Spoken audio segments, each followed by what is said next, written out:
Hello everyone, I'm Dr. Ngatu Roger Nlandu, Associate Professor of Public Health at the Department of Public Health, Kagawa University Graduate School of Medicine here in Japan. My lecture is entitled Non-Communicable Diseases or NCDs as high-risk factors for severe COVID-19 evidence-based preventive approaches. So this is the plan of this lecture. Number one, I'll be talking about epidemiological profile of COVID-19 pandemic. Number two, high risk factors for severe COVID-19 and fatality. Number three, COVID-19 and diabetes, mechanism and pathophysiology. And the last, approach to enhance prevention of severe COVID-19 and related fatality.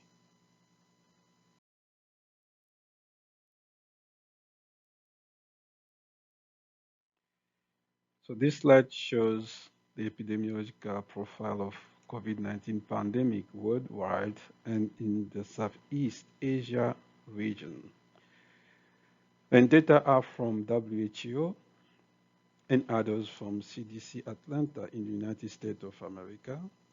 So worldwide, there are over 651 million confirmed cases already reported, of whom over 6.6 million deaths were registered worldwide. In the Southeast Asian region, there are already more than 60 million cases reported, of whom about 800,000 dead from COVID-19 infection. And as we know, since the occurrence of the first wave of the first epidemic in China almost 3 years ago, there are several waves of new variants of the virus, SARS-CoV-2, such as the Beta, the Delta, and recently, about 1 year ago, the Omicron wave. Since the appearance of the Delta variant, we started registering many severe cases of pneumonia caused by SARS-CoV-2 virus, and there is still difficulty to control the disease spread, COVID-19 spread worldwide, especially in countries that are severely affected, despite mass vaccination. If you follow the news, you already realize that in many countries of the world, even in Asia, in East Asia, we have reports suggesting that COVID-19 start spreading in countries where there were a decrease of new cases. So this slide shows the human impact of COVID-19 pandemic expressed as case fatality rate and years of life lost due to COVID-19. And this study was recently published, and it included data of the first 2 years of the pandemic, 2020 and 2021. And it is related to 48 countries, including OECD states and partner countries, and most of the region of the world are concerned. So you have East and Central Europe, Western Europe, North and Central America, Middle East and South Africa, Northern Europe, South America, and Asia and Pacific region. So the results showed that North and Central America was the region the most affected, with over 3% of case fatality rates. It means of 100 people who have been infected by SARS-CoV-2, there were 3 people who died from the disease. And regarding years of life lost due to COVID-19, the same region, North and Central America, followed by Western Europe, were the most affected, with North and Central America having over 15 years of life lost per 100,000 people infected by SARS-CoV-2. So this shows that the pandemic has been causing huge damage and mortality worldwide.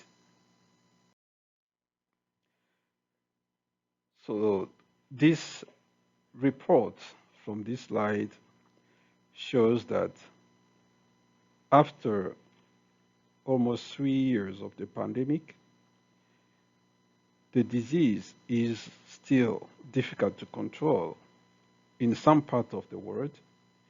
For example, recent studies and reports from international health organizations suggest that there are breakthroughs of SARS-CoV-2 infections in different countries. For example, the resurgence of COVID-19 cases in vaccinated subjects. For example, in the United States of America and in Europe, according to a study published last year in New England Journal of Medicine, there are several cases of occupational COVID-19, which means SARS-CoV-2 infections occurring in healthcare workers, those who work in hospitals. Another report from CDC in the United States of America, also published in 2021, showed that over 19,000 hospitalization cases and deaths have occurred in healthcare workers who have been already vaccinated against SARS-CoV-2 infection. So those are examples of breakthrough of the infection occurring in people already vaccinated against COVID-19. Other reports show that there are clusters of incident COVID-19 cases occurring not only in hospitals, but also in communities in some countries of the world, particularly among elderly people and young people. Such is the case of Okinawa, in some Okinawan hospitals and communities, and similar report comes from India, England, etc. And as the news are showing recently, that there is a re-emergence of COVID-19 outbreak in many cities of China, showing that despite the ongoing vaccination campaign against COVID-19, the outbreak or the pandemic is still going on, and the number of infected people is still increasing, suggesting that there is a need for evidence-based, most effective preventive measures in order to stop the rapid expansion, the rapid spread of the pandemic, and more importantly, in order to reduce the risk of severe COVID-19 and related fatality. So I've been saying that we need to find effective measures, preventive measures that could help to reduce the risk of developing severe COVID-19 and the risk of mortality due to COVID-19. This slide shows one of the first systematic review studies on COVID-19, especially focusing on the risk factors of severe COVID-19. And the study was published in 2020. It shows that age, particularly being 65 years of age or older, and having NCDs, non-communicable diseases such as diabetes, hypertension, chronic kidney disease, cancer, and cardiovascular diseases has been shown to be a high risk factor for severe COVID-19.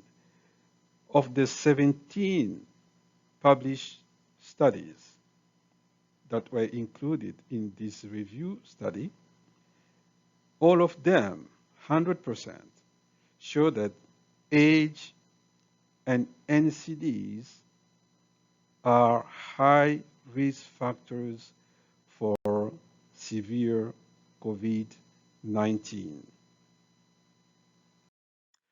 This is another study published in Diabetes Research Journal, and it focused on the relationship or the association between hyperglycemia or diabetes and severe COVID-19.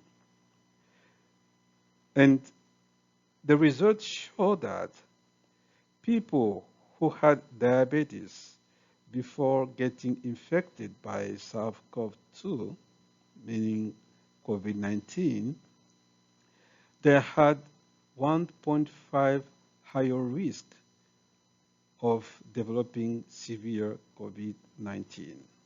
However, those of the participants who had a newly diagnosed diabetes, meaning diabetes was diagnosed when they were already infected by SARS-CoV-2, this group of people had 3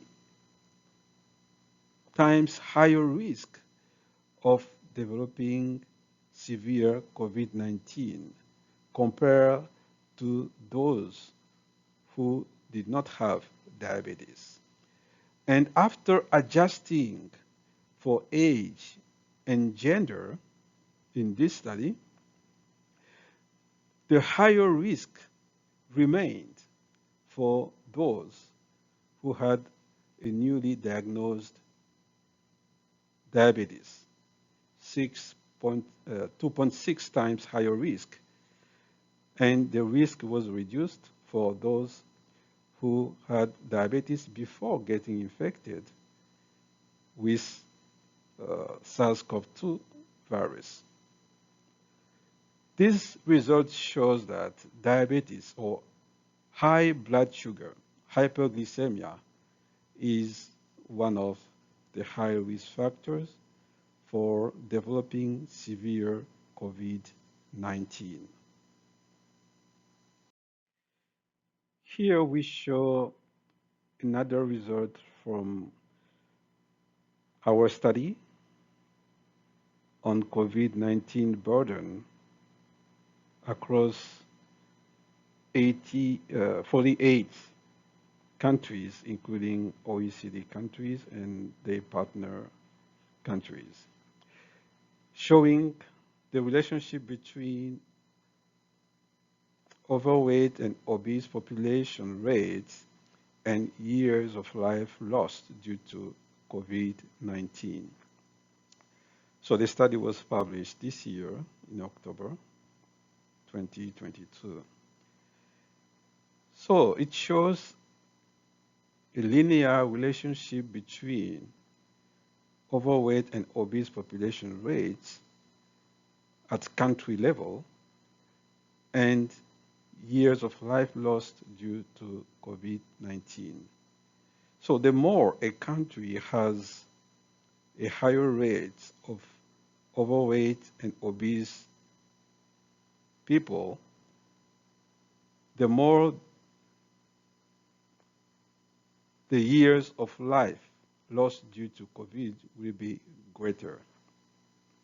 So obesity, overweight can be also considered as high risk factor for COVID, severe COVID-19.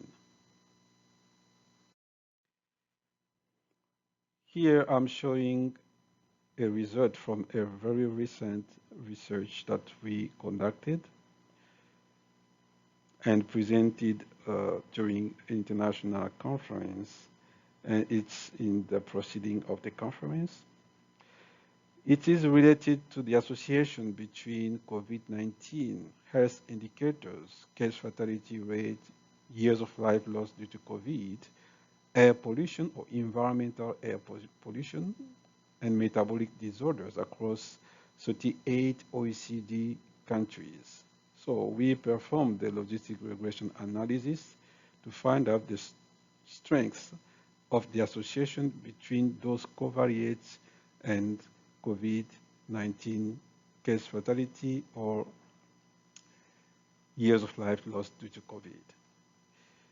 So the results show that diabetes prevalence at country level was strongly related to case fatality rate.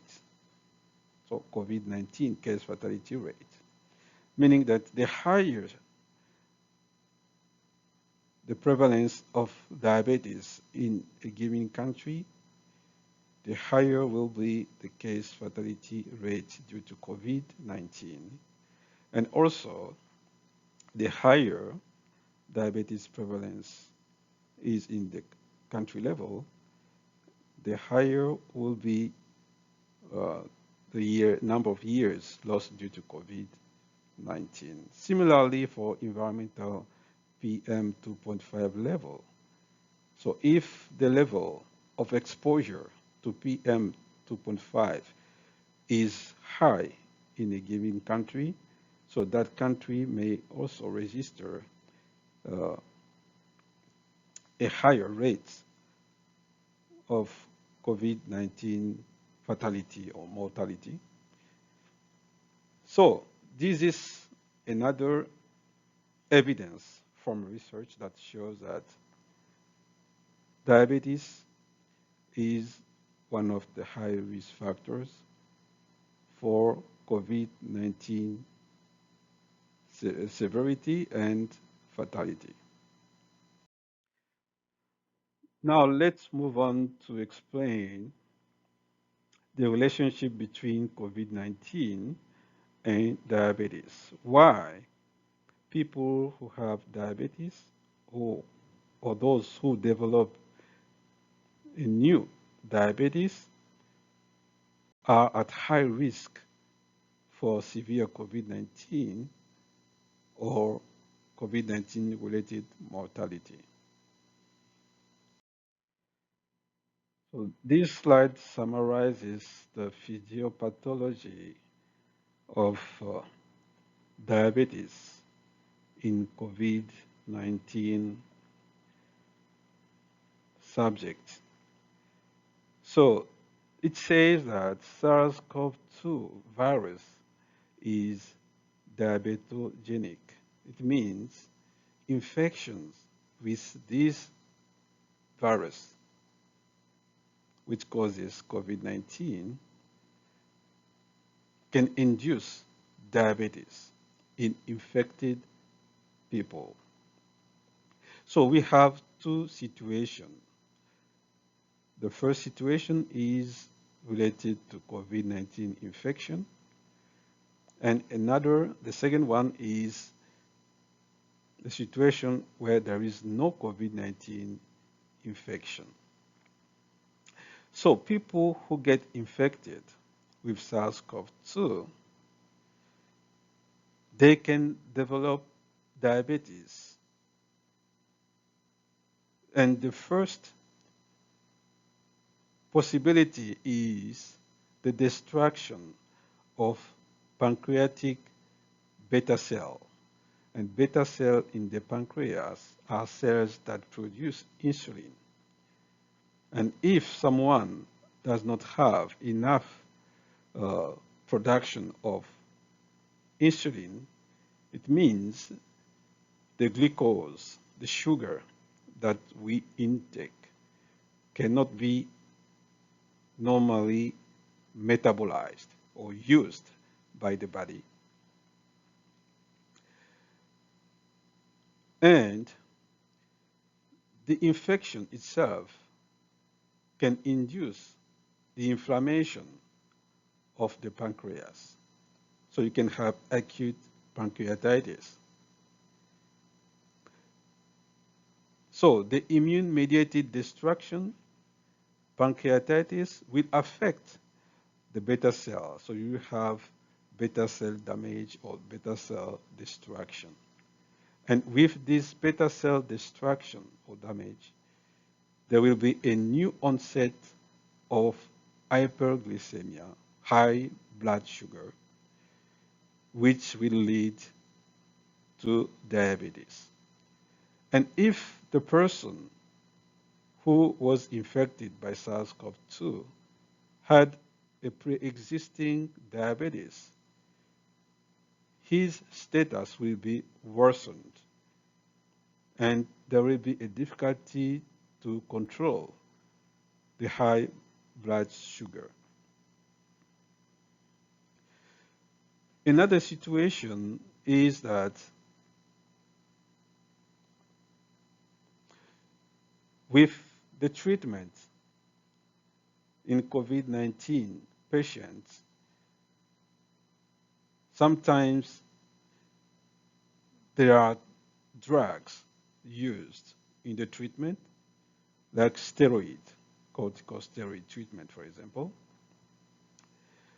And we know that steroids, especially when taken for a long time, may also induce hyperglycemia, diabetes-like disease. And during the infection, SARS-CoV-2 infection, there is what we call cytokine storm. It means the patient will have an increased risk of inflammation. And with the inflammation, you have so many inflammatory markers produced. That is what we call cytokine storm. And also a stress response to the infection. So all those factors, stress response, cytokine storm, and if you have corticosteroid treatment, will impair insulin sensitivity in the body. And this may also lead to the new onset of hyperglycemia or diabetes. And in people with pre-existing diabetes, you will have a worsening of the condition. For those without COVID-19 infection, you may have new onset of hyperglycemia or diabetes without COVID-19 infection due to stress, lack of access to care, inability to comply with medications or lifestyle advices, etc. So to summarize, COVID-19 as a disease, as an infection itself, can induce hyperglycemia or diabetes. In people who never had diabetes before getting infected, and COVID-19 infection can worsen or aggravate the diabetes in people who had a pre-existing diabetes before getting infected by SARS-CoV-2. So to summarize the pathology of diabetes in COVID-19, we have two different types of receptors used by SARS-CoV-2 virus to enter the cells, into the lung, into the pancreas, etc. So the most commonly known receptor is the ACE2 receptor, and there is another one, the TMPRSS2 receptor. So those two receptors are like hosts for the COVID-19 virus before entering into the cells. And those receptors are greatly expressed in the lung cells and also in pancreatic cells. So you can understand why the virus causing COVID-19 can also cause diabetes, because it induces a destruction of cells in the pancreas. And among those cells, we have beta cells that produce insulin. So the virus enters the cell through those two types of receptors. And when the virus is inside the cells, it will multiply, the replication. And by multiplying, it will colonize other cells within one organ and also invade other organs. So SARS-CoV-2 will induce cellular necrosis in the lung and in the pancreas. It means it will kill the cell in the lung, in the pancreas. And this will lead, one, to hyperproduction of cytokines, which we call cytokine storms. This aggravates the inflammation. And second, the destruction of pancreatic beta cells, cells that produce insulin. So you will have reduced insulin in the circulation, in the blood. With the reduced production of insulin, because beta cells are destroyed by the virus, sugar, blood sugar will remain high, and this high blood sugar or hyperglycemia may lead to diabetes.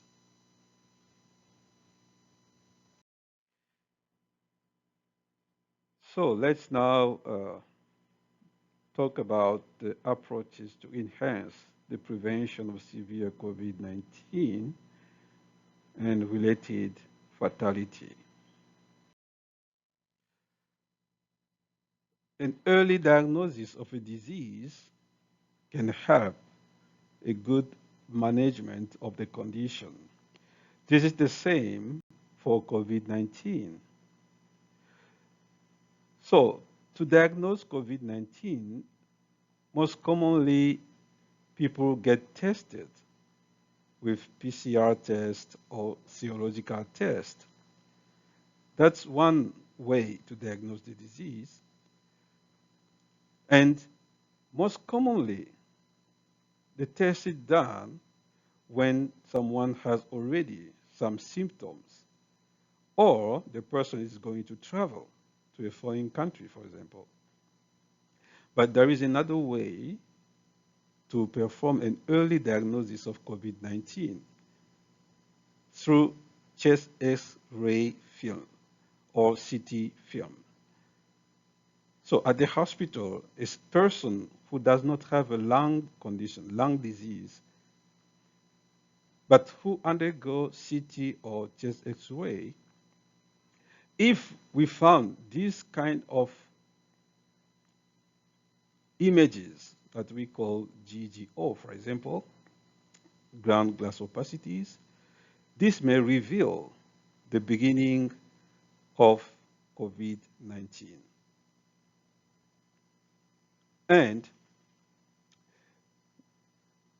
apart from chest X-ray, there are symptoms, as I said, that can reveal also the beginning of COVID-19. And most of the time, people focus on fever or high temperature. But we know through research that many COVID-19 patients do not present fever or high temperature. And some studies show that 50% or more of patients who got infected by SARS-CoV-2 do not show high temperature. Apart from temperature, you have some disorders of the taste. People do not feel the taste, the usual taste. And also, they cannot distinguish the odor of food or other things. So this kind of disorder also can be related to COVID-19. And with the emergence of Omicron variants of the virus a year ago, it was, I think, about November or December 2021, there are some symptoms that are quite common. Rhinorrhea, headache, etc., apart from fever. So as we mentioned previously, NCDs, especially lifestyle-related NCDs, can be considered as high-risk factors for severe COVID-19 and also for COVID-19 mortality.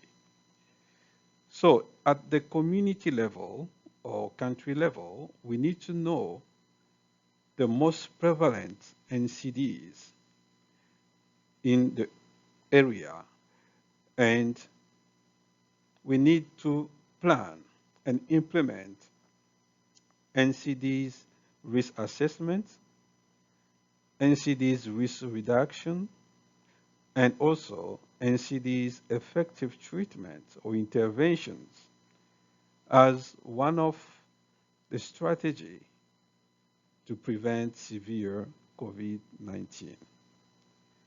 So in this last part of the lecture, I will be focusing on research-based evidences on strategies or approaches to reverse cardiometabolic risk and also non-communicable diseases.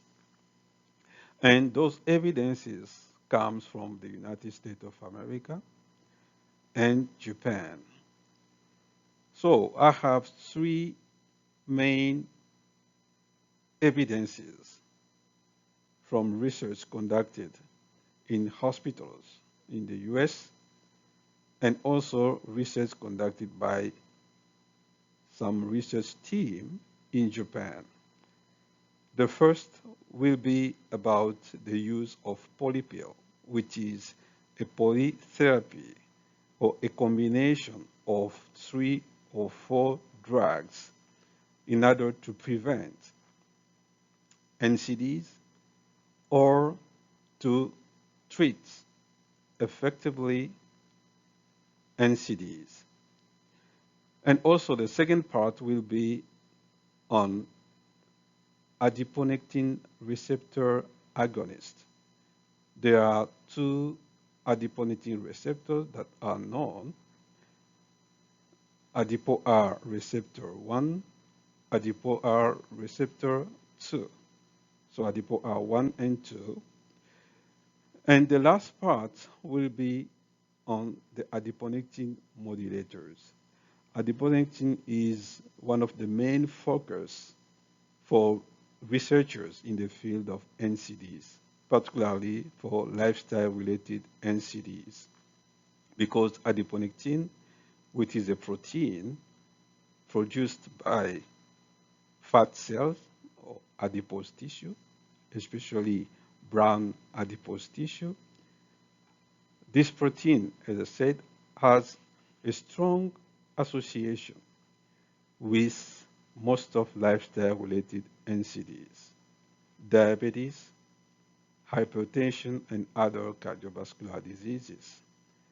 And many researchers in the field think that by using ADPOR agonists or adiponectin modulators, there is a possibility to efficiently prevent NCDs or efficiently treat or cure NCDs that are associated with adiponectin deficiency. By preventing or successfully managing NCDs, indirectly we can prevent severe COVID-19 and also COVID-19 related fatality.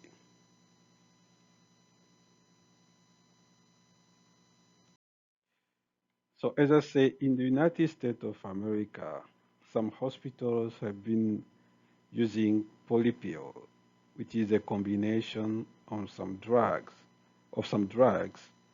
that have effects on cardiovascular diseases. And polypill has been shown to reduce cardiovascular risk or to reverse a number of cardiovascular diseases.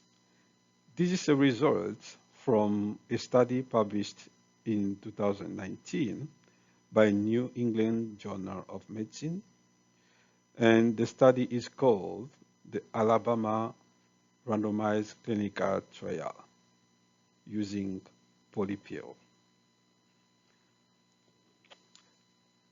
The effect of polypill on systolic blood pressure and LDL cholesterol after a 12-month treatment in subjects with cardiovascular risk.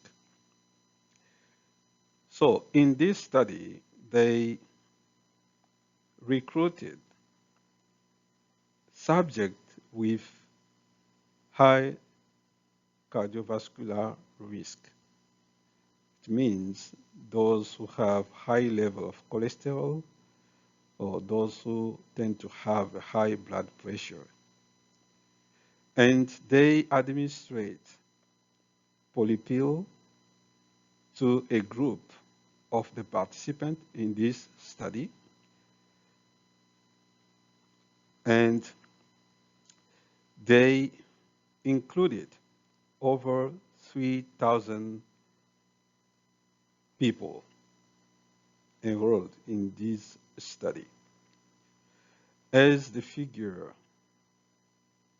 shows on the panel A for systolic blood pressure and panel B for LDL cholesterol level, comparing the group of people who received usual care versus the group of the people who received polypill. So if you see the trend of systolic blood pressure from baseline to 1 year later, 12 months follow-up, those who received polypill had a significantly lower systolic blood pressure compared to the group of people under usual care. The similar finding was also seen for LDL cholesterol. So all those participants in this study had high LDL cholesterol level. But after a 12-month follow-up, the group of those who received polypill had a significantly lower LDL cholesterol compared to the group of those who were under usual care or usual intervention. So this finding suggests that by using polypill, a combination of drug, in this study they use a combination of 4 drugs with effect on blood pressure and lipids in the blood. They could reduce the risk, the cardiometabolic risk in this study. It suggests that those who tend to have high blood pressure and metabolic disorders such as hyperlipidemia or hypercholesterolemia, the situation can be reversed by using polypill. And this can help by reducing cardiometabolic risk. There is a possibility to reduce the risk of developing severe COVID-19 if the person got infected by SARS-CoV-2. The second approach comes from Japan. Since the beginning of the 21st century, there is one group, research group, based in Tokyo University that has been focusing on the discovery of drugs, new drugs that could have similar effect, similar activity as adiponectin, because there is a difficulty to produce adiponectin in lab or in a company. So they tried to search for drugs that could activate adiponectin receptors, AdipoR1 and AdipoR2. And this group of drugs could be called AdipoR agonist, which means they use the same receptors as for adiponectin in order to prevent lifestyle-related NCDs or reverse the course of those NCDs. So this is one of the first studies published by Nature, the journal known as Nature, and it was in 2013. I just selected one result that is related to blood glucose or blood sugar. As I said, adiponectin binds to AdipoR receptors in order to produce its beneficial effects in the body. And this effect is realized through the activation of what we call AMPK and PAR alpha receptor pathway. It means adiponectin activates PAR receptors, especially PAR alpha. There is another one, PAR gamma. And through this activation of PAR receptors and AMP kinase, it will increase the metabolism of sugar or glucose in the body but also improve the function of insulin in the body. So by using one drug called adiporon, that drug could also activate adiponectin receptors and reduce blood sugar. They used a animal model of diabetes in mice. So they induced diabetes in those mice, and they compared adiponectin to a vehicle like placebo. And the results show that the group of mice who received adiporon, the new adipo-R receptor activator, could have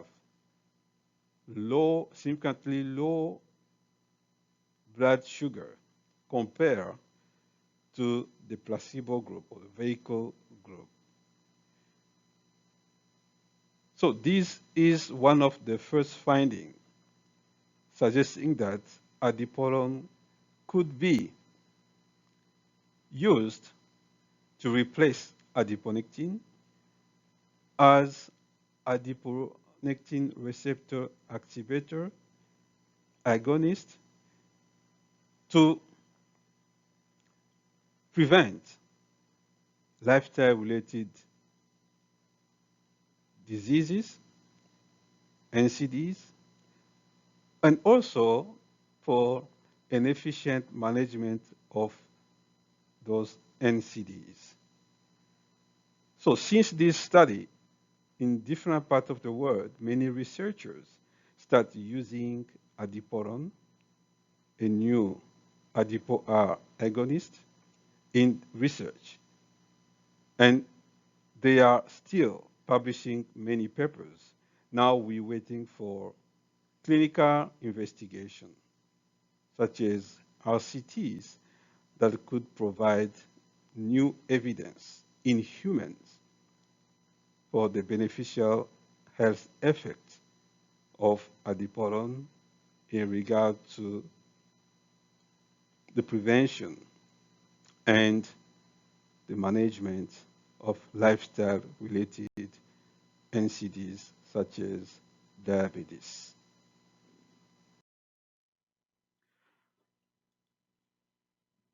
The third approach is about the use of modulators of adiponectin or adiponectin modulators. So our research team focuses on the discovery of biomodulators of adiponectin that we call BMA. It is about using some biomaterials from food items or plants that can also have beneficial health effects in regard to preventing or managing lifestyle-related NCDs. Some studies have shown that in the Japanese populations, particularly those who are 100 years of age or older, they have high blood level of adiponectin. And the studies show that this high level of adiponectin is associated with the diet. It means some food items that they use often. So we try to find out which biomaterials from some food items can have adiponectin modulating activity. And we first, a few years ago, found that some biomaterials from marine weeds used as food have adiponectin modulating activities. And we also found that in some fruits, there are also biomaterials that have similar effects, anti-inflammatory effect and adiponectin modulatory effect. So we use them either separately or in combination. And we have on the right side the first two biomaterials from food items that have this effect. And we already published about those two biomaterials. So the one from the marine weeds contains a molecule that is known as ulvan, that we gave the name tosalvan. And this biomaterial has anti-inflammatory effect. As you know, most of the NCDs have an inflammatory component in the pathophysiology of the disease. So by fighting the inflammation and by reducing blood sugar, blood glucose level, so there is a possibility to efficiently prevent and manage disorders such as diabetes or hyperglycemia. So let's focus now on some findings from our studies on biomodulators of adiponectin. So here we summarize what we have already done as research using biomodulators of adiponectin. It includes clinical studies and experimental study. The first study was about the relationship between those biomaterials that I call NBF. N is my name, and B is biomaterial, and F is formula, Ngatu bio formula. We have 1 and 2. And we included in the first study, clinical study, about 40 subjects, apparently healthy subjects. So we tried to find out whether this first biomaterial could have an influence on adiponectin production. In the second clinical investigation, we use a combination of two biomaterials. The first one, NBF1, plus a biomaterial from a fruit item that we call lim, which is rich in limonene. And it included 30 diabetic patients, so those who have type 2 diabetes. So they were separated into two groups. The first group of those who received the biomaterial, NBF2, 2.1 gram daily plus usual treatment. And they have been compared to the control group that included 20 type 2 diabetic patients who received usual treatment with oral anti-diabetic drugs in monotherapy or bitherapy, meaning the combination, either oral anti-diabetic only or oral anti-diabetic drug plus insulin. And they were followed up for 3 months. For those who had still did not still have a glycemic control, they could uh, be follow up for 4, 5, or 6 months.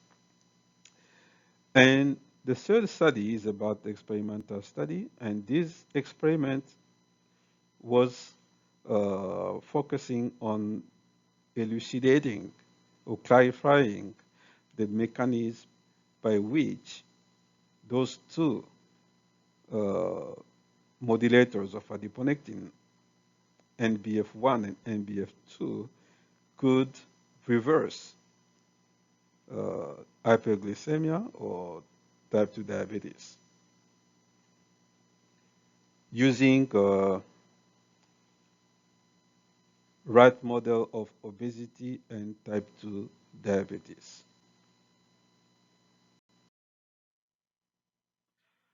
So this slide shows our laboratory in Kagawa University here in Japan, where our experimental study was performed.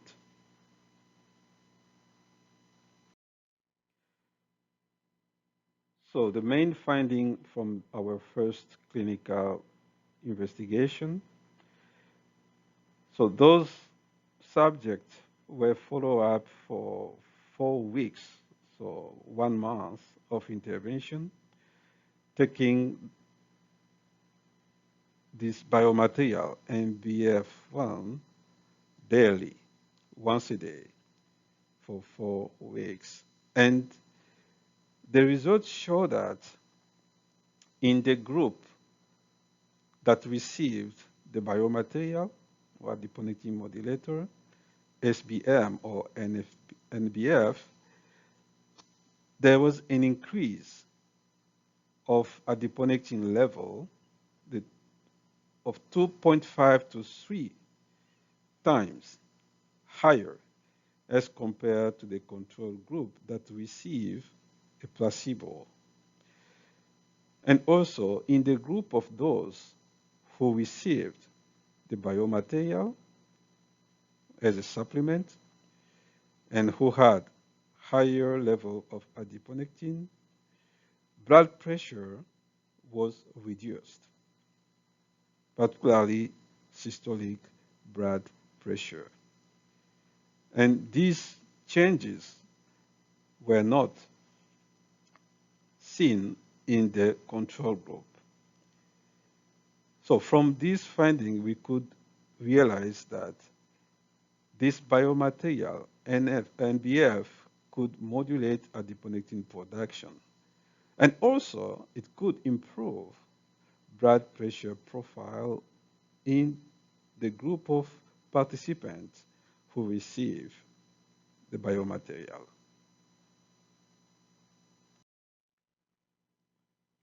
Here we have one of main findings from our second clinical investigation, which included 30 diabetic patients. It means patients who had type 2 diabetes. And we had two groups. One group receiving usual care plus our biomaterial, NBF, versus the group of those who were under usual care, oral anti-diabetic drug only or oral anti-diabetic drug plus insulin. So they were followed up for at least 3 months. And the results show that in the panel A for blood sugar, fasting blood glucose, the group that received the biomaterial, NBF, had a significantly lower blood sugar. And at 3 months of the follow-up, about 90% of those who received the biomaterial NBF had a normal blood sugar or fasting blood glucose. However, in the group of those who received only oral drug or oral drug plus insulin, there was a decrease of blood sugar, but no one in that group could have a normal blood sugar level. Similarly, for hemoglobin A1C level, the group of those who received the biomaterial, NBF, had a significant reduction in hemoglobin A1C level as compared to the group of those who did not receive the biomaterial NBF. So these findings confirm the first finding from the first investigation that NBF could induce an increase of adiponectin production, and by increasing adiponectin production, this could lead to the improvement of insulin function, insulin sensitivity, and reduce blood sugar. And by reducing blood sugar, if blood sugar remains lower or normal for a long time, hemoglobin A1C level also get reduced. So the results from this second investigation were partially reported this year in October. Okay, let's now see the result from the research on the mechanism by which the biomaterial NBF can increase, first of all, adiponectin production, reduce blood sugar, and other metabolic markers such as lipids or cholesterols. So these experimental studies, which was conducted using rat model of obesity and type 2 diabetes, show that the biomaterial NBF2 reduces and normalizes blood glucose or blood sugar in those obese and diabetic rats.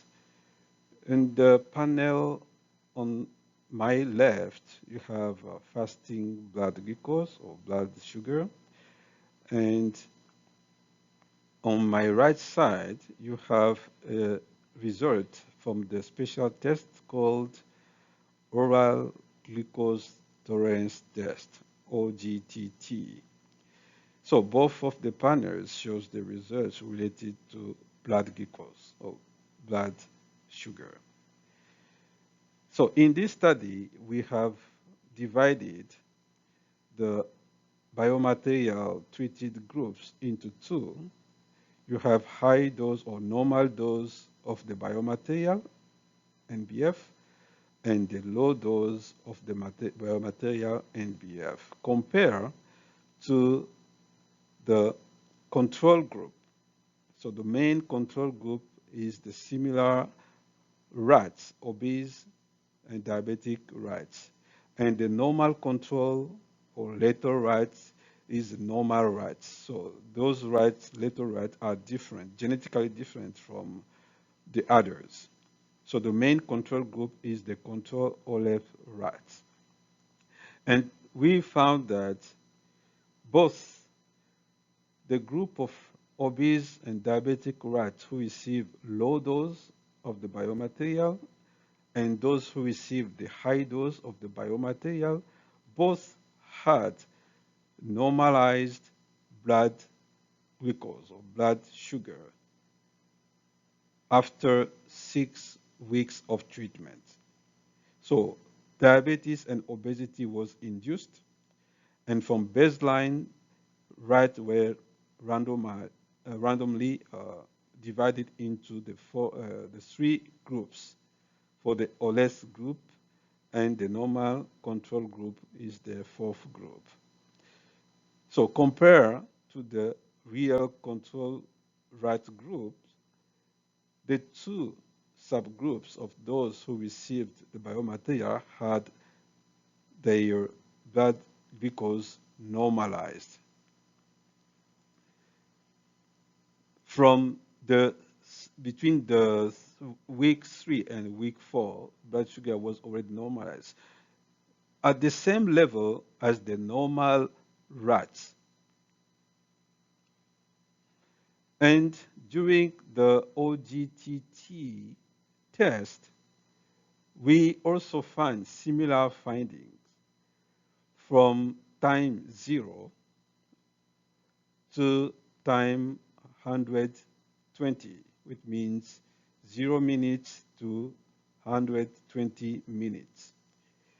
So rats were given high concentration solution with glucose solution, 50%. And they were followed up for 2 hours to see the trend of blood sugar, blood glucose level. So we checked after 15 minutes, after 30 minutes, after 60 minutes, and after 120 minutes. And the trend shows that subgroups of rats, obese and diabetic rats who received our biomaterial, NBF, had their blood sugar normalized at the end of the test compared to the real control OLED rats who had higher blood sugar even after 2 hours of follow-up. So this also shows that the biomaterial NBF can reduce or control blood sugar. So another result from this experimental study that shows that the biomaterial NBF activates PAR receptors. PAR receptors are those receptors that activate or participate in the production of adiponectin. By activating PAR receptors, so you increase the production of adiponectin. Not only that, it also shows that NBF biomaterial also activates the production of sirtuins, particularly sirtuin 2, which has an important function in regard to insulin sensitivity and metabolism, blood sugar, glucose, and lipid metabolism. So sirtuin 2 participates in the lipid and glucose metabolism function. And this will lead to reducing the level of lipids or cholesterol in people who have high lipid or cholesterol level, and in reducing blood glucose in people who have high level of blood glucose or blood sugar. So this slide summarizes the intervention that can be implemented to prevent lifestyle-related NCDs or to realize or perform an efficient management of those NCDs. So in the first part, you have rate errors, which shows the mechanism by which NCDs or lifestyle-related NCDs can occur from high-risk behavior, such as tobacco smoking or excess alcohol intake or unhealthy diets. And also we have obesity and environmental pollution. So all those factors will decrease the production of adiponectin in the body. By decreasing the production of adiponectin, there will be impairment of insulin function. So the person can develop what we call insulin resistance. This will lead to hyperinsulinemia, high level of insulin in the blood. And this will also cause a decreased adiponectin receptor expression in the cells. And this will lead to decreased adiponectin level in the blood. So the production of adiponectin is decreased, leading to insulin resistance. It can also cause metabolic syndrome and type 2 diabetes. And this also will cause cardiovascular diseases. So you have decrease of adiponectin level, leading to insulin resistance, leading to diseases such as metabolic syndrome, cardiovascular diseases, diabetes, cancer, Alzheimer's disease, etc. However, there are some interventions that can help to reduce the risk of lifestyle-related NCDs or cardiometabolic risk. In this intervention that can reduce the risk, you have diet. Some diets therapy can also give the same result, and you have exercise. Physical exercise can also give the similar result, and some medication. Previously, I talked about polypill, the combination of some drugs that have effect on the cardiovascular system or the metabolic health. So those medications also can help to reduce the risk or to prevent and control or manage lifestyle-related NCDs. By controlling or reducing NCDs, we can reduce the risk of severe COVID-19 or COVID-19 mortality. In the blue parts, we have the intervention that I introduced through this lecture. So apart from physical exercise, diet, and some medication like polypill, we have adipo-R agonist. I talked about adiporon, which is under investigation worldwide. And I also introduced the biomodulator of adiponectin that I call NBF.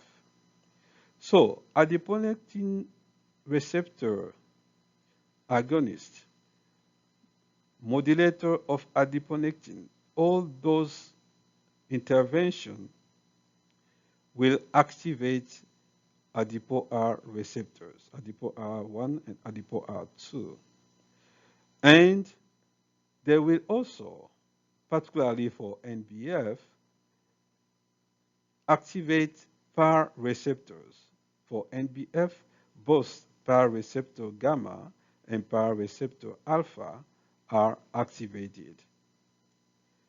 So this activation of adipo-R1 and 2 or PAR gamma and alpha, this will lead to increased adiponectin production. Through increasing adiponectin production, There will be improvement of insulin resistance. So the body can now use the insulin. And this also protects many organs, many physiological functions, leading to healthy longevity and reducing the risk of cardiovascular diseases, diabetes, and other adiponectin-associated NCDs. So, through these two different types of intervention, one side you have exercise, physical exercise, you have diet, you have medication. If they are efficient, they will reduce the risk of lifestyle-related NCDs, and they can help to manage or cure adiponectin-associated NCDs. And on the left side, you have new interventions, other under investigation, others already being used, adipo-R agonist,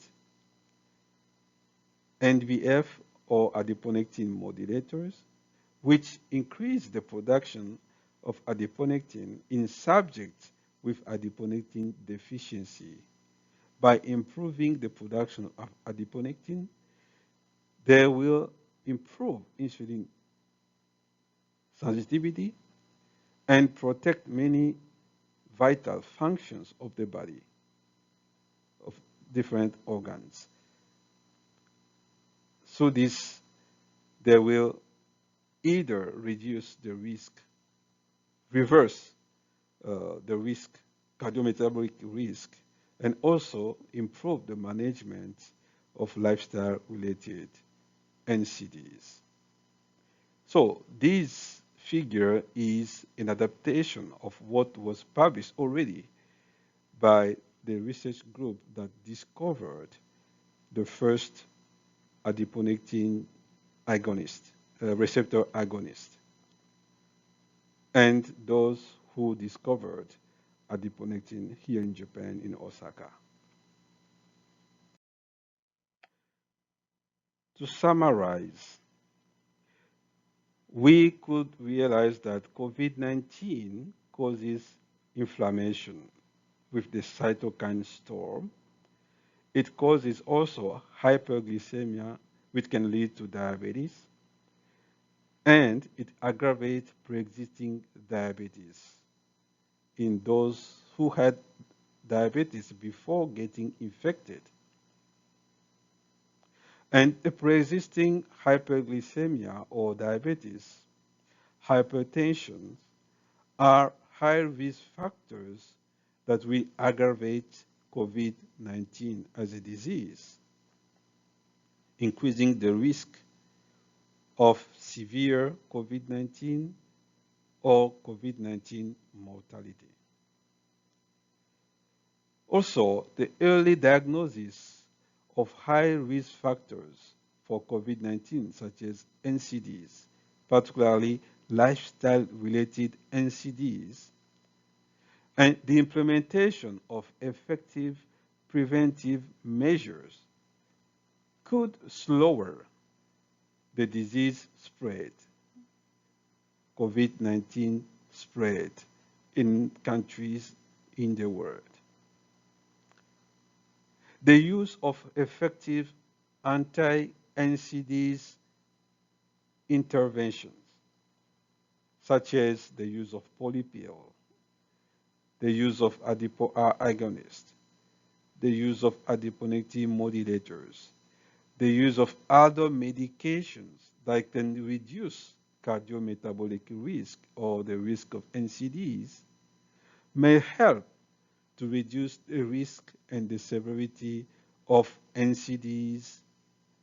And through reducing the risk or the severity of NCDs, it will lead to reducing the risk of severe COVID-19 and the related mortality.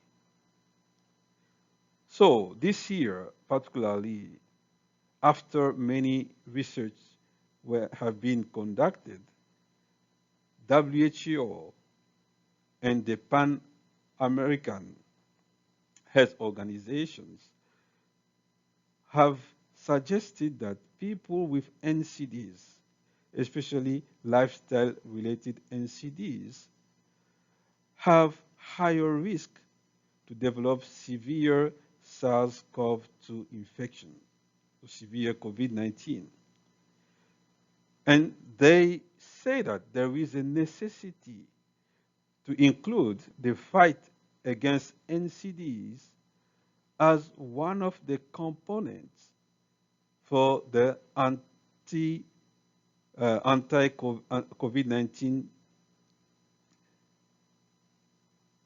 measures to respond to the COVID-19 pandemic. And this could be one strategy that will help to control COVID-19 pandemic.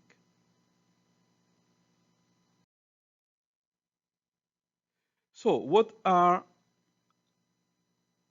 the main focus for public health interventions that aim to enhance COVID-19 response and prevent severe SARS-CoV-2 infection and related fatalities?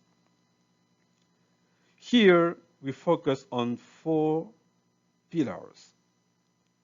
First of all, we need to reinforce the implementation of hygiene measures. During the 3 years of COVID-19 pandemics, thanks to the implementation of hygiene measures in many parts of the world, the spread of the infection has been slowered.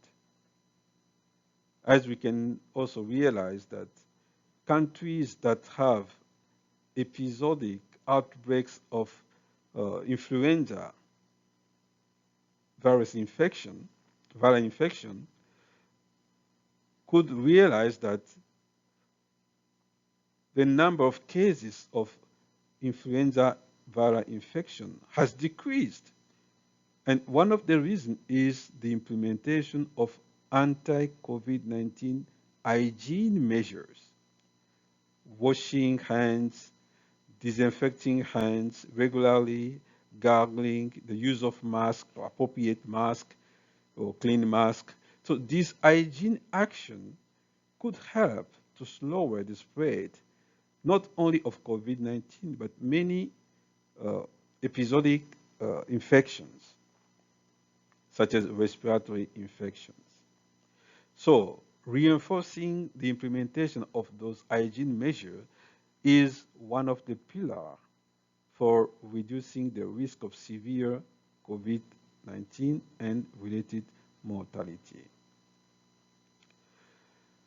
Number 2, we need at community level or country level to have NCDs risk assessment. There are some categories of people or populations who are at risk of NCDs, and we also have people who already have NCDs. So we need a risk categorization for the group of people who have NCDs because they are at high risk of developing severe COVID-19. After categorizing the risk, the group at risk, we need specific measures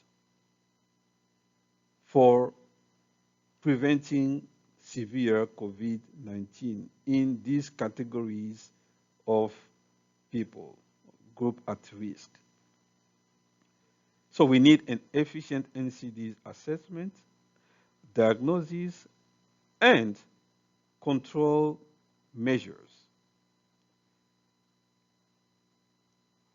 Number 3, we need to enhance NCD prevention intervention, based on scientific evidence.